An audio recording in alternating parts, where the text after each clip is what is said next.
What if the most nutrient-dense, disease-fighting foods on the planet weren't discovered by nutritionists, formulated in supplement labs, or invented by the wellness industry in the last 20 years, but were eaten every day by some of the healthiest, longest-lived people who ever existed, thousands of years before anyone had the word superfood to describe them? Most people scroll past the health food aisle and grab what looks new, what looks scientific, what looks like it was engineered for maximum effect. What they don't know is that ancient civilizations in the Andes, in Tibet, in the heart of the Aztec Empire, in the courts of Chinese emperors, had already identified foods with such extraordinary biological activity that modern science is still mapping exactly how they work. And in several cases, the evidence is so strong that international health bodies and clinical researchers are now calling them functional medicines, not just foods. Today, I'm going to show you 10 ancient superfoods that science has since validated, or is actively proving right. These aren't trendy supplements. They aren't marketing. They are foods with documented histories spanning thousands of years across civilizations that had no contact with each other, and every single one of them was eaten not because it tasted good, but because people observed, generation after generation, that it made them stronger, healthier, and harder to kill. Stick around, because superfood number 5 on this list was called the holy fruit by Tibetan monks, and the God-sent medicine in the Himalayas. And modern analysis has since confirmed it contains nearly 200 distinct bioactive compounds. If you want more ancient life secrets, don't forget to like and subscribe. Let's get into it. Superfood 1. Black seed, Nigella sativa, the cure for everything except death. Ibn Sina, the Persian physician the Western world calls Avicenna, the man whose medical encyclopedia was used as the standard textbook in European universities for 600 years, documented it in the 11th century and wrote that black seed was the cure for everything except death. That isn't poetry. For a physician of Ibn Sina's precision, it was a clinical observation. Ancient Islamic medicine built entire therapeutic protocols around it. Egyptian medical papyri prescribed it. Ayurvedic tradition used it for 3,000 years across South Asia. What the ancient world was observing was Nigella sativa, black seed, also called black cumin, a small, intensely bitter seed whose active compound, thymoquinone, is now the subject of one of the most heavily researched bodies of evidence in natural pharmacology. A 2,250 systematic review and meta-analysis published in Science Direct analyzed 82 separate randomized controlled trials on Nigella sativa involving more than 5,000 participants across 17 countries, with intervention durations ranging from 1 to 48 weeks. The findings confirmed significant reductions in inflammatory biomarkers, LDL cholesterol, fasting blood glucose, and blood pressure. A separate 2023 meta-analysis published in Inflammapharmacology confirmed that Nigella sativa supplementation had beneficial effects on C-reactive protein and tumor necrosis factor alpha, two of the primary markers of systemic inflammation. As of October 2024, 51 active clinical trials involving Nigella sativa are registered on clinicaltrials.gov. Thymoquinone disrupts bacterial cell walls, inhibits pro-inflammatory cytokine production, and modulates immune function through multiple simultaneous pathways. Precisely the kind of multi-mechanism activity that makes it difficult for pathogens to develop resistance.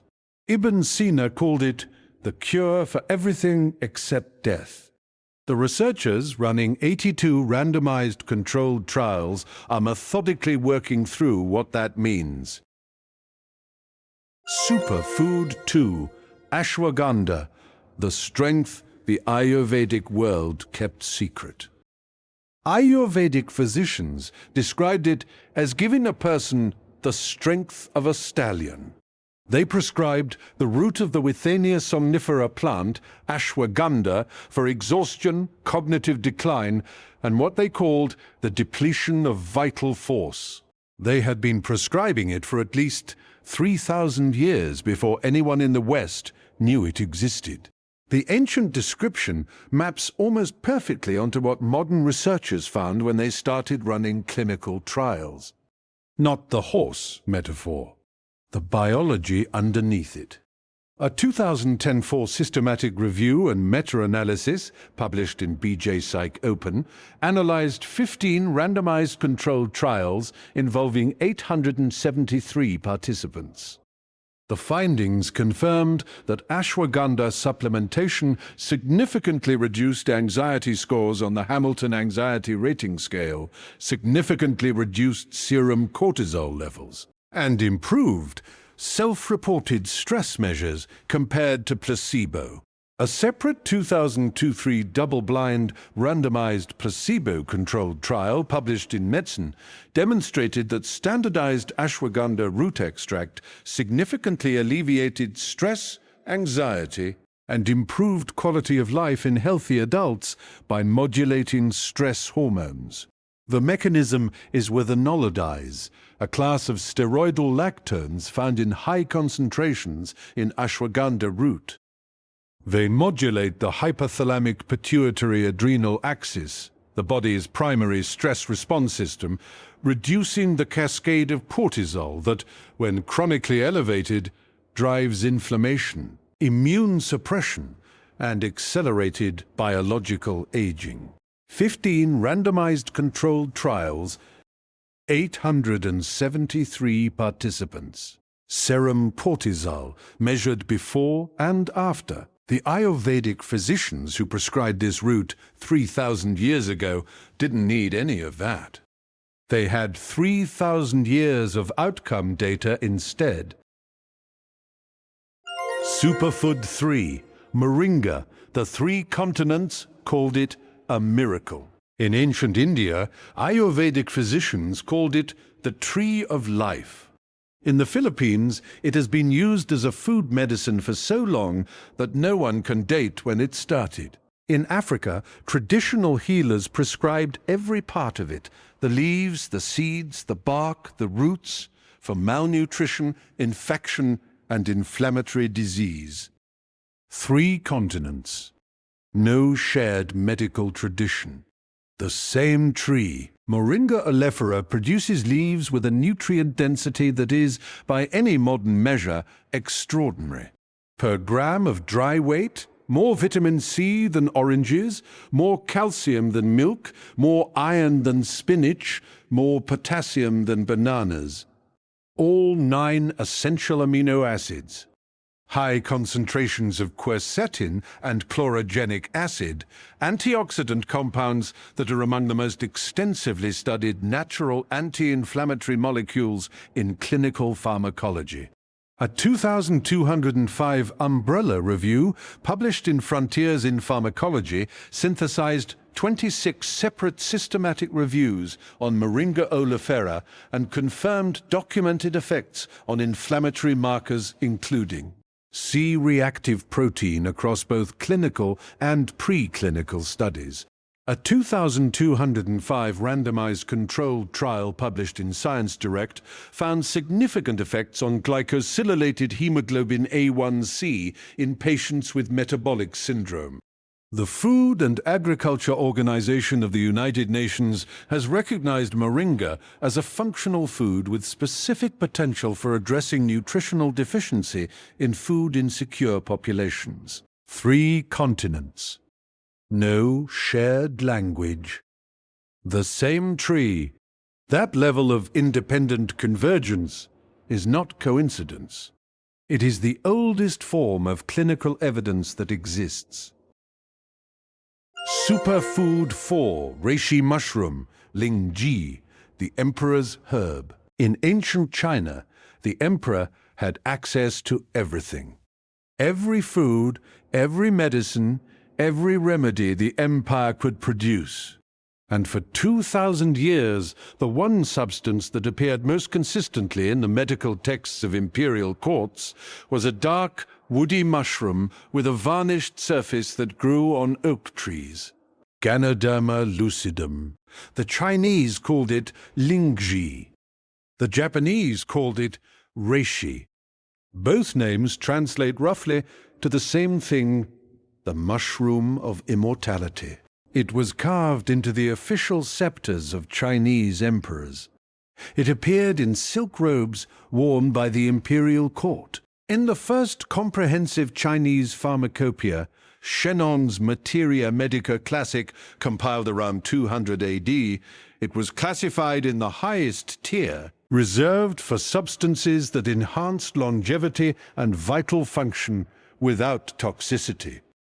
It was simply too rare for ordinary people to obtain, which is why it was the emperor's herb. The active compounds are beta-D-glucans and ganoderic acids, polysaccharides and triterpenoids that modulate immune function through mechanisms now confirmed in peer-reviewed literature.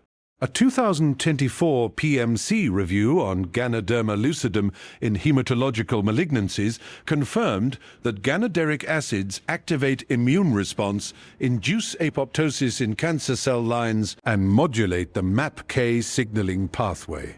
A 2023 randomized controlled trial published in Foods confirmed that beta-1,3 1006-D-glucan derived from Ganoderma lucidum had measurable immune-modulating effects in healthy adult volunteers.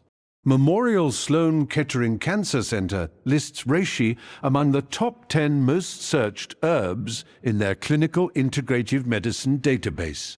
Important framing. The clinical evidence for reishi centers on immune modulation and quality of life support, not direct cancer treatment. The ancient claim was longevity and immune strengthening. That is precisely what the modern evidence is confirming, pathway by pathway. The emperor knew something the pharmacopoeia didn't have words for yet. Superfood 5. Sea buckthorn, the holy fruit of the Himalayas. Tibetan monks called it the holy fruit. The peoples of the Himalayan region called it God-sent medicine and life oil. Genghis Khan is reported to have relied on it to sustain his army across some of the most brutal campaigns in military history. The ancient Tibetan medical text Sibu Yidyan, compiled during the Tang dynasty over 1,000 years ago, devoted 30 chapters to sea buckthorn and contained 84 separate prescriptions using it across 7 different preparation forms. This wasn't a casual food. This was a precisely documented, systematically applied medicine used for lung disease, cardiovascular conditions, digestive disorders, wounds, and burns across multiple ancient medical traditions with no common origin. Sea buckthorn berries, the intense orange-red fruit of Hippopathy rhamnoides, contain nearly 200 confirmed bioactive compounds, including flavonoids, terpenoids, polysaccharides, vitamins C and E, carotenoids, and a rare fatty acid called omega-7 that is one of the most promising compounds in cardiovascular research. A 2024 peer-reviewed study published in Frontiers in Cardiovascular Medicine confirmed sea buckthorn's effectiveness against cardiovascular disease through multiple mechanisms, citing anti-atherosclerotic activity documented as far back as 900 BC. A 2026 comprehensive ethnopharmacological review published in Frontiers in Pharmacology synthesized its hepatoprotective, anti-inflammatory, cardioprotective, and neuroprotective activities across its full phytochemical profile. In 2002, China's National Health Commission officially classified sea buckthorn as a food with both medicinal and edible homology, a rare regulatory designation. 30 chapters. 84 prescriptions, 7 preparation forms. For a single berry, the Tibetan physicians weren't being excessive. They were being precise about something that deserved precision. Superfood 6, Spirulina, the astronaut's ancient food. When the Aztec Emperor Montezuma sat down to eat in the early 16th century, runners brought food from across the empire to his table daily, and among the things they carried from Lake Texcoco was a thick, dark cake made from algae harvested from the lake's surface. The Aztecs called it tecuitlatl. Spanish soldiers who witnessed it described it with fascination and confusion. They had no category for what they were seeing. Spirulina, Arthrospira platensis, had been a food staple for the Aztec civilization and, independently, for the Kanembu people harvesting it from Lake Chad in Africa. 2 civilizations, no contact, the same blue-green algae, the same process of harvest and drying, the same daily consumption. When NASA researchers in the 1970s started looking for the ideal food to sustain astronauts on long-duration space missions, maximum nutrition, minimum weight, complete protein, high digestibility, they arrived at spirulina, the same food Aztec runners had been carrying to an emperor 500 years earlier. Spirulina is 57% protein by dry weight, containing all essential amino acids. It provides vitamin B12, iron, calcium, and gamma-linolenic acid in concentrations that are extraordinary for a plant-based source. The U.S. Food and Drug Administration classifies spirulina as generally recognized as safe. A 2018 meta-analysis of 12 clinical studies published in BMC found that spirulina supplementation significantly reduced total cholesterol, LDL cholesterol, triglycerides, fasting blood glucose, and diastolic blood pressure. A 2025 meta-analysis in MDPI nutrients found modest but significant cardiovascular risk reduction in trials examining spirulina and chlorella supplementation. The Aztec didn't need a meta-analysis. NASA figured it out 5 centuries later. The food hadn't changed, just the instruments used to understand it. Superfood 7, raw cacao. The Aztecs didn't eat cacao the way the modern world does. There was no sugar, no milk chocolate, no candy bar. Raw cacao was a bitter, potent drink served in gold cups, reserved for emperors, warriors, and ceremonies of the highest importance. They called it xochitl, the food of the gods, and the Mayan civilization before them worshipped the cacao tree as a sacred gift from the deity Quetzalcoatl. Cacao beans were so valued they were used as currency. You could buy a rabbit for 10 beans. What the Aztec and Mayan civilizations recognized, without the chemistry to name it, was the extraordinary biological activity of cacao flavonols, specifically a compound called epicatechin, which is found in raw, unprocessed cacao in concentrations that far exceed what survives in commercial chocolate. Epicatechin works through nitric oxide. It signals the endothelium, the inner lining of blood vessels, to produce nitric oxide, which causes vasodilation, improves blood flow, reduces platelet aggregation, and lowers blood pressure.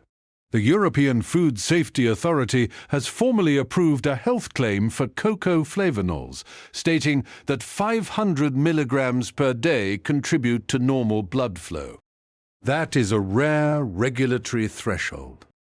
It means the evidence is strong enough to make a legally binding nutritional claim in Europe. A systematic review of randomized controlled trials in the British Journal of Nutrition confirmed significant reductions in both systolic and diastolic blood pressure from cocoa flavonol supplementation. The Aztecs buried their dead with cacao. They understood this was not ordinary food. The European Food Safety Authority simply needed the clinical trials to say what the Aztecs already knew. Superfood 8. Maca root, what the warriors ate before battle. 4,000 meters above sea level, in the high Andean plateau where no other crop will grow, the Incan Empire cultivated a small turnip-like root that they considered so strategically important that the Spanish conquistadors documented it as a military resource. Before battle, Incan warriors consumed maca in quantity. The reports were consistent. It increased their endurance, their strength, and their capacity to sustain effort in conditions that would break less prepared soldiers. Maca, Lepidium mayenii, has been cultivated in the Andes for at least 2,000 years. The Incans understood, through accumulated observation, that it functioned as an adaptogen, a substance that helped the body regulate its response to physical and psychological stress. They didn't have that word. They had the battlefield outcomes. Modern clinical research has investigated maca across multiple domains. A peer-reviewed study in phytotherapy research confirmed that maca supplementation improved sexual desire in adult men over 8 weeks, a finding replicated in multiple trials.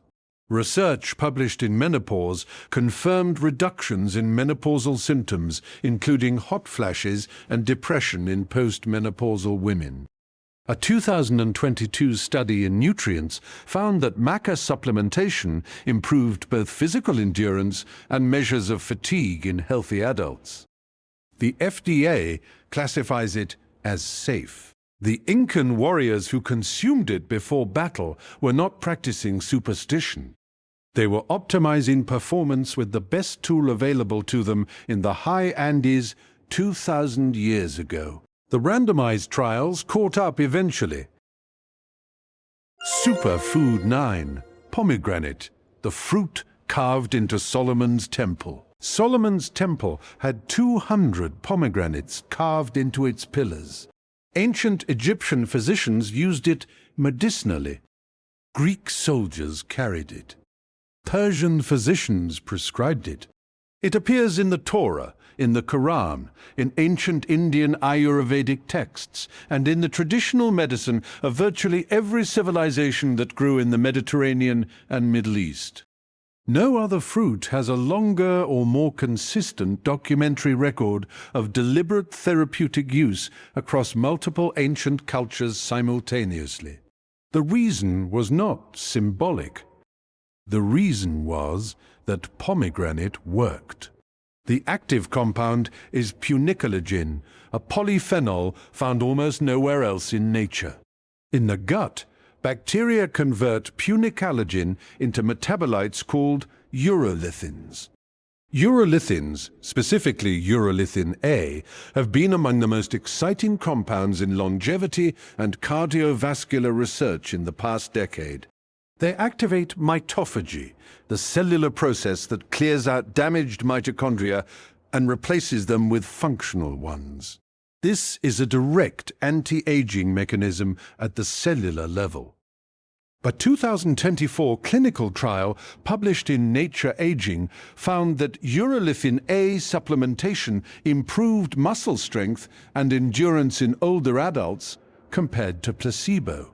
Clinical trials on pomegranate juice specifically have confirmed reductions in systolic blood pressure, reductions in LDL oxidation, a key step in the formation of arterial plaque, and improvements in arterial elasticity. A comprehensive review in the Journal of Nutritional Biochemistry confirmed pomegranate's cardiovascular protective effects across multiple mechanisms simultaneously. Solomon didn't carve 200 of them into the most important building in the ancient world by accident. Neither did the Egyptians, who pressed it into their medical preparations, or the Greeks, who carried it into battle. The punicalagin was always there. It just took modern biochemistry to name it. Superfood 10. Seaweed and kelp, the 10,000-year food. Archaeological evidence of human seaweed consumption in coastal Chile dates back 14,000 years, making it the oldest documented human food on this list by a significant margin. Ancient Japanese and Korean civilizations built entire culinary and medicinal traditions around it. The Vikings ate it. Ancient Hawaiians used specific species as medicines. Coastal peoples across every inhabited continent discovered independently that the plants growing in the ocean had something the land could not offer. They were right. Seaweed and kelp are among the most nutrient-dense organisms on Earth. They are one of the richest dietary sources of iodine, the mineral the thyroid absolutely requires to produce the hormones that regulate metabolism, brain development, and immune function. Iodine deficiency is the most common preventable cause of brain damage in the world. The ancient coastal populations who ate seaweed daily were protecting themselves from a condition the inland world suffered from chronically, without ever knowing why. Beyond iodine, seaweed contains fucoidan, a sulfated polysaccharide found almost exclusively in marine algae, with no land plant equivalent. Fucoidan is now one of the most actively investigated natural compounds in antiviral and anti-cancer research. A 2023 review in Marine Drugs confirmed fucoidan's antiviral activity against influenza, herpes, and SARS-CoV-2 in vitro. Seaweed is also one of the very few plant-based sources of EPA omega-3 fatty acids, the form the human brain most efficiently uses. The coastal peoples who ate seaweed for 14,000 years were not doing it by accident. They were doing it because the people who stopped felt worse than the people who didn't. That feedback loop, repeated across 14,000 years, is a clinical trial of a kind no laboratory can replicate. 10 superfoods, dozens of civilizations, thousands of years of accumulated observation from people who had no instruments, no clinical trials, and no peer-reviewed journals, and who still managed to identify foods with such specific biological activity that modern research keeps confirming what they already knew. Discovery by discovery, compound by compound, mechanism by mechanism. Click on these videos if you want more related topics. Drop a comment and tell me which superfood surprised you most. Don't forget to like and subscribe for more ancient life secrets. We are just getting started.